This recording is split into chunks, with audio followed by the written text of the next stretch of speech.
Szüntelenül szorongtam, erőtlenné, gyöngévé váltam. Nem tudtam elfogadni a betegségemet. Igyekeztem racionálisan értékelni a helyzetemet, de képtelen voltam erőt venni magamon. Szorongtam a szorongásaim miatt. Mintha egy lefelé húzó spirál ragadott volna magával.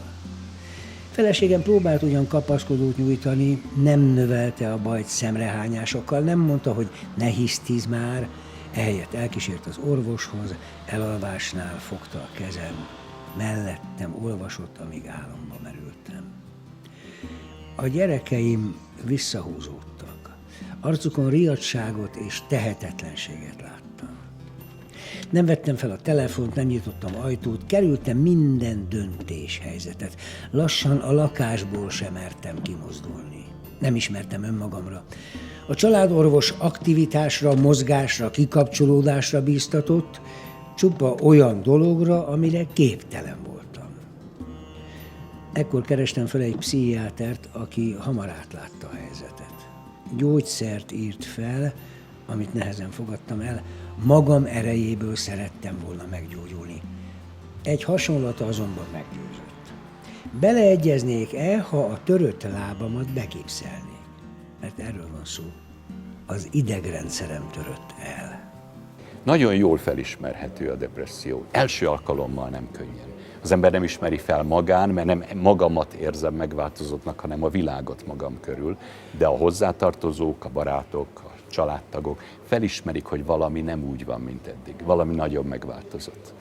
De első alkalommal nem tudják, miről van szó. Viszont a depresszió, ez nem jó hír, visszatérő betegség. Az emberek többségében újra és újra jelentkezik az élet során, és második, harmadik alkalommal már biztonsággal felismerhető az új depresszió kezdetén, a kialakuláskor. És az akkor elindított kezelés, gyógyszeres kezelés, pszichoterápia elejét veheti például egy újabb kórházi kezelésnek. Rövidebb idő alatt és teljesebben célba ér. Sikeres a kezelés, ez nagyon fontos hangsúlyozni. Jelenleg a földkerek, ebben a pillanatban most, hogy itt beszélgetünk, a földkerekség minden 20. embere, a 7 milliárdból, minden 20. ember most éppen súlyosan depressziós. Olyan, hogy kezelésre lenne szüksége. Minden 6. ember, vagy minden 7. az élete során meg fogja tapasztalni a legsúlyosabb depressziót. És a világon ma tapasztalt összes rokkantság, munkaképesség 8-10%-a mögött depresszió áll. Nem szívbetegség, nem cukorbetegség, nem fertőző betegség, hanem depresszió. És van segítség, van megoldás, hatásos kezelések vannak, jól tűrhető hatásos kezelések vannak, de hát azokat meg kell találni, és azokat alkalmazni kell. A depresszió egy nagyon alattomos betegség, és nagyon sokszor olyan testi tünetek mögé bújik, vagy olyan panaszokat okoz, amiről nem is gondolná az ember, hogy a depresszió áll mögötte. A beteg számára sokszor elfogadhatóbb egy testi betegség, mint az, hogy nekem pszichiátriai problémám van, vagy lelki problémám van, és nagyon nehezen tudják átirányítani a beteget pszichiáterhez. Ki kell zárni bizonyos kórállapotokat, szívbetegséget, pajzsmirigybetegséget, vagy egy csomó más mindent. A másik irány viszont a pszichodiagnosztikai kivizsgálás, aminek része egy részletes interjú, beszélgetés formájában, másrészt teszteknek a kitöltése, ha szükséges. Vannak önkitöltő tesztek, vannak olyan tesztek, amiket speciálisan klinikai szakpszichológus, aki erre ki van képezve, vesz fel a beteggel, és ezek olyanok, mint egy lelki röntgenvizsgálat, vagy egy lelki EKG vizsgálat. Érdemes azt tudni, hogy alapvetően a depressziónak 2 fő formája ismeretes, és ezt azért manapság már, én legalábbis gyakran tapasztalom, hogy az interneten nagyon sok információt összeszednek az ideérkező páciensek, és nagyjából ezzel tisztában vannak, de érdemes tisztázni, hogy van az unipoláris vagy egypólusú depresszió, és a bipoláris, kétpólusú depresszió. A 2 forma alapvetően abban különbözik egymástól, hogy az előbbi, az unipoláris depresszió, az depressziós periódusokból áll, fázisokból áll. A bipoláris, ahogy a neve is mutatja, kétpólusú, hangulat ingadozásokkal, a hangulat szélsőséges ingadozásaival, és ezzel együtt az energiaháztartás és a magatartás szélsőséges változásaival együtt járó betegség. Az ismeret azért fontos, mert a terápiás stratégia a 2 betegségben alapvetően különbözik. Mindig nagyon érzékeny voltam. Emlékszem kiskoromban is, ha nagyon sokat nevettem egy nap, akkor tudtam, hogy este sírni fogok. Tudtam, hogy a túl nagy jókedv után mindig valami nagy szomorúság jön. De azt is tudtam, ha nagyon szomorú vagyok, akkor utána valahogy majd egyszer csak jó lesz. De az, hogy ez betegség, ráadásul az a betegség, ami az édesanyámnak volt, és ami egy ilyen hatalmas fekete felhőként rányomta az életét az egész gyerekkorunkra, ami amúgy nagyon szép lehetett volna.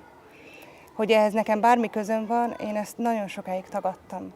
És egy 20-22 éves koromban éjszakánként arra ébredtem, hogy nincsen erő az egyik karomban, és nem is érzem azt a karomat.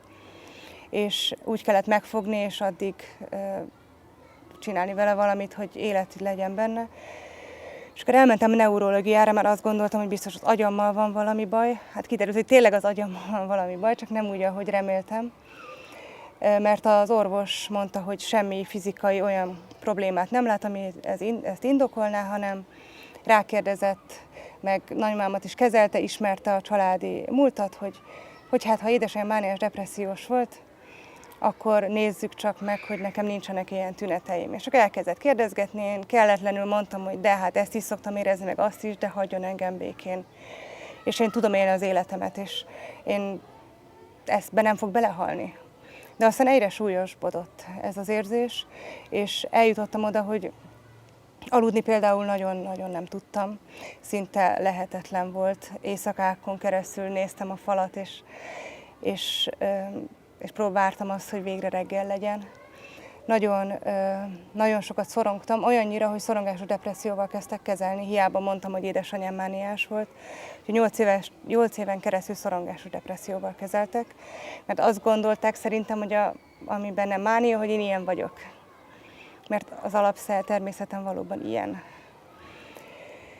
És 22 éves koromban írták fel az első gyógyszert, és 13 év telt el azóta, és nagyon sok harcom volt.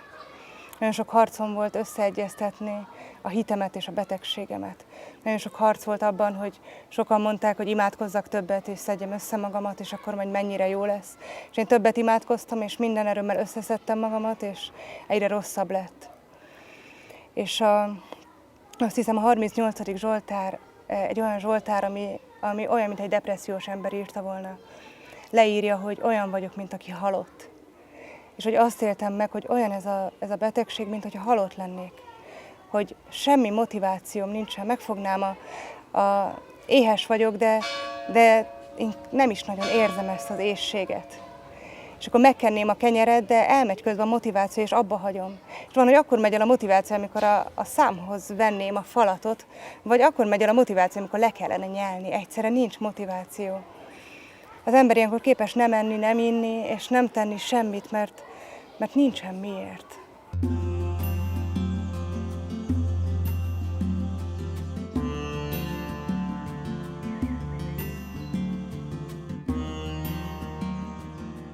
...18 év alatt, de mondhatjuk, hogy a 20 év alatt induló major depresszió nagyon nagy valószínűséggel bipoláris lesz.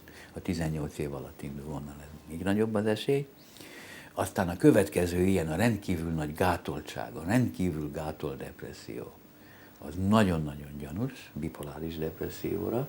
Milyen tünetei vannak ennek a gátoltság? Hogy jelenik meg? Úgy, hogy a beteg nem mozog, sarokba ül egész nap, mozgásai, ha nem muszáj, vesz részt ugye, a környezetéről. abszolút nem vesz részt. Ha valahova megy, mert azért az ilyen gátoldepressziós betegek is azért élik az életüket, a mozgása lassú, egy kicsit olyan, mint a Parkinson beteg, merev, és csak a legszükségesebb mozgásokat végzi.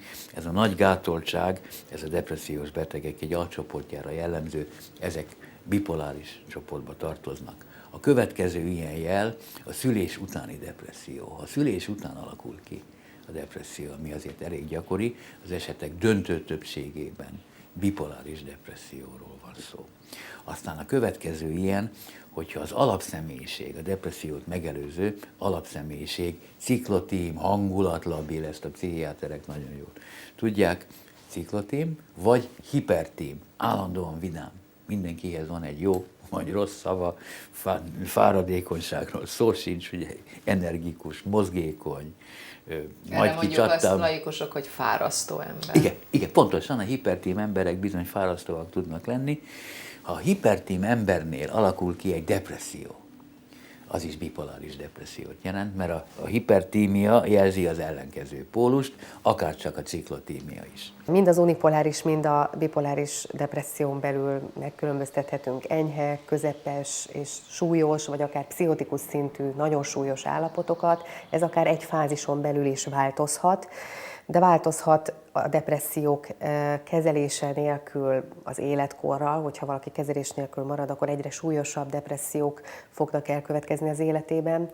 És hát még egy érdekesség, amit szintén sokan ismernek, hogy téli depresszió, évszakhoz kötött változás is megfigyelhető, vagy fázis kialakulás. Nekem vannak nyáron depressziós betegeim is, ez is egy típusos jelenség, a téli többen ismerik. Kezelés nélkül valamelyik önmagától meggyógyul? Várhatja ezt a beteg, vagy egyikre sem mondhatjuk azt, az enyhére sem, hogy kérem szépen nem szükséges szakember? Kezelés nélkül a depresszió nem gyógyul meg. Tehát ezt érdemes tudni, hogy ezzel a betegséggel mindenképpen kell foglalkozni, mert önmagában sajnos ez a betegség súlyosbodhat, visszatérhet, és egyáltalán nem gyógyul, hanem romlik az állapot, még ha nem is a hangulati minőség, hanem a beteg életminősége fog változni az évek során, megtanul depressziósan élni, észre se veheti azt mondjuk egy enyhe depresszió fennmaradása esetén, hogy valójában egy betegség zajlik, csak azt, hogy tönkre megy az élete. Válás, munkahely elvesztése, egzisztenciális lecsúszás, alkoholizmus, számos olyan következmény lehet, amit egy idő után a család is szinte természetesnek vesz, holott egy gyógyítandó betegség áll a háttérben, tehát nem gyógyul meg magától.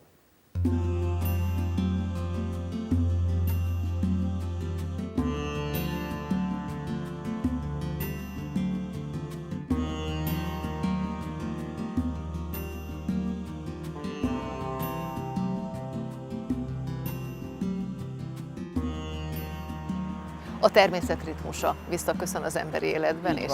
Azt tudjuk, hogy a természet ez a csillagászati ritmusok szerint működik, a nappalok, az éjszakák. Tudjuk, hogy az állatvilágban is vannak ritmusok, sőt a szaporodásnak is van egy ritmusa szinte minden élő lénynél.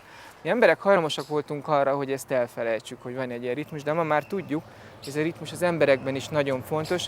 Gének diktálják, ezeket óragéneknek hívjuk, és az embernek is nagyon-nagyon sok ritmusos működése van, és azt is tudjuk, hogy az emberben megromlik ez a ritmus, ez nagyon sok betegséghez vezet. Tartós párkapcsolatomnak a végén, szakítás után egy héten belül nem tudtam aludni, később ugye munkahelyen ez kihatott arra, hogy dekoncentrált lettem, nem tudtam a feladataimra úgy figyelni, a napi életemet, az életritmusomat már nem úgy végeztem, tehát következésképp borult mindenem. Az étvágytalanság az szintén jelentkezett, nagyon keveset tudtam fogyasztani, gyomrom összeszűkült, illetve közel egy 15 kilót fogytam. Mennyi idő alatt?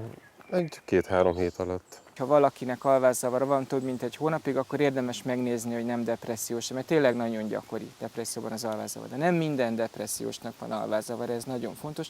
A napi ritmus a cirkadián ritmusnak is szokták mondani szaknyelven. Ez annyit jelent, hogy a minden életműködésünknek, az étvágyunknak, a figyelmünket, a sejtosztódásnak, annak, hogy milyen hormonok, éppen milyen koncentrációban vannak a szervezetünkben, van egy napi ritmusa. Minden működésnek megvan a napban a maga helye. Nem csak a testi működéseknek, a lelki működéseknek is. A hangulatnak, a figyelemnek, a tanulási képességnek is van egy napi ritmus. Na most depresszióban ezek a ritmusok fölborulnak. Mindegyik fölborul, a testi ritmusok és a lelki napi ritmusok is felborulnak, és ez jelenhet meg az alvászavarban is, de nem csak alvászavarban, hanem abban is, hogy az ember mondjuk hajnalban fölébred, hogy jelentősen eltolódik mondjuk a napi ritmusa. Ez mind-mind lehet a depresszió miatt. Mik voltak azok az apró momentumok, amiben a pszichiáter nagyon sokat tudott segíteni? Egyszerűen csak visszatérni így a hétköznapi életembe. Egyszerűen arra az, hogy magamra ismerjek, hogy felfedezzem újra azt, hogy élek, húsbőr ember vagyok, vannak képességeim, van fizikumom. Konkrétan, ami nekem nagyon nagy segítség volt, az az, hogy egyszerűen elküldött futni esőben, hóban. Fölhívta a telefonon, és azt mondta, hogy így van, mit illetve csinál, hát induljon. így van. És az ilyen kezelések alkalmával meg is volt beszélve, naponta, 2 naponta, igenis bármilyen az idő, fölvenni ruhát, futócipőt és puri. Újra éreztem az elemeket. hideget, a meleget, milyen az, amikor az ember szenved, milyen az, amikor az ember érzi azt, hogy mégis valaki, amikor egyszerűen banizma tud bérre menni, egyik lábát a másik után így előre tenni. Tehát az, hogy újra magamra találni. Ez csak egy teljesen egyszerű ilyen fizikális megjelenése a sportnak, így a futásnak, de ez nekem nagyon sokat segített. Van egy csomó ember, aki nem néz ki depressziósnak, mert van benne annyi energia, még hogy tartani tudja magát a külvilág előtt képes legyen valamilyen nagy erőfeszítéssel fenntartani egy olyan látszatot, hogy én jól vagyok. A depresszió az egy stigmatizáló betegség, az emberek nem szeretnek depressziósnak látszani, és nem szívesen beszélnek arról, hogy depressziósak vagy voltak depressziósok valaha is, tehát az emberek ezt igyekeznek elleplezni. Tehát én azt gondolom, hogy a kérdezés az nagyon fontos, és a hozzátartozóinknál is, ha érezzük, hogy van egy ilyen gyanú erre, akkor mindenképpen kérdezzük meg őket, hogy milyen a napi hangulatuk, van-e benne ingadozás, elvesztették az örömre való képességüket, tudnak a hétköznapi apró dolgoknak örülni, mennyire látják magukat csúnyának, butának, tehát mennyire vagy ilyen negatív önképük, ami esetleg korábban nem volt, mennyire látják az életüket reménytelennek. A reménytelenség az egy nagyon minősítő tünete a depressziónak, és nézzék meg, hogy van-e étvágygzavara, vagy egyéb más biológiai zavara. Ugye ezek ilyen biológiai tünetek, testi tünetek, ha valakinek nincs étvágya, kevesebbet mozog, ki se teszi a lábát ottról azért, mert hát egyszerűen nem tudja magát összeszedni azért, hogy elmenjen. 5 hónappal a kezelések után, hogy érzi a gyógyulásnak milyen pontjánál, illetve hová szeretne eljutni, mik a célok, rövid, hosszú távú célok? Nagyon sok mindenben úgy gondolom azt, hogy sodródtam, és sajnos ez is volt egy olyan alkalom, az, hogy ráébredjek arra, hogy nekem az életemből mi az, ami még hiányzik. Tehát pont ez az úgymond ilyen konfliktus hozta ki az életemben, hogy akkor foglalkozzak azzal, hogy most már határozottabban álljak az életemhez. Ma már tudjuk, hogy az emberben ezeket a bioritmusokat, ezeket valójában a gének tartják fönt. Régen azt hittük, hogy ez csak a környezethez való alkalmazkodás alakítja ki ezt a ritmust, de nem. Valójában részben a környezet alakítja ki, de részben, ahogy megszületünk, a sejtjeinkben elkezdenek ketyegni óragének, úgy is hívják őket angolul, hogy clock gének, magyarul óragének, amelyek fenntartják ezt a bizonyos napi belső ritmust, mint egy automata óra, ami végigjár, amíg mi élünk. Igen ám, de ez az óra el tud állítódni, több ilyen módszer is van, ezeket a módszereket egységesen kronoterápiának hívjuk, amivel a belső órát vissza lehet állítani. Nagyon sok kronoterápiás beavatkozás van, a mozgásnak van kronoterápiás hatása, a fénynek van kronoterápiás hatása, van olyan, hogy